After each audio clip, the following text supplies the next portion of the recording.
Et ce sera donc ce soir que Fitch donnera son verdict sur la note française. La France est clairement sous la menace d'une dégradation qui viendrait encore un peu plus renchérir les coûts d'emprunt déjà haussiers ces derniers mois.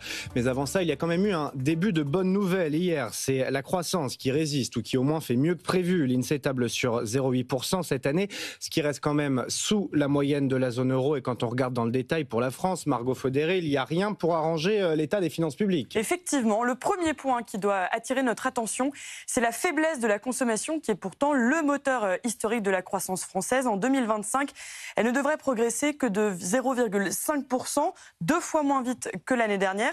Et qui dit moins de consommation, dit moins de TVA payée par les Français et donc moins de rentrées fiscales pour l'État. Pourtant, le pouvoir d'achat progresse en France. Il devrait augmenter de 0,8% sur l'année. Alors vous allez me demander, où va cet argent ? Eh bien, dans l'épargne. Fin juin, le taux d'épargne atteignait quasiment 19% du revenu disponible brut, du jamais vu en 45 ans. L'autre sujet majeur, c'est l'investissement des entreprises. Absolument. Face à l'incertitude, les entreprises repoussent leurs projets. Leurs investissements devraient à nouveau diminuer cette année, moins 0,9%.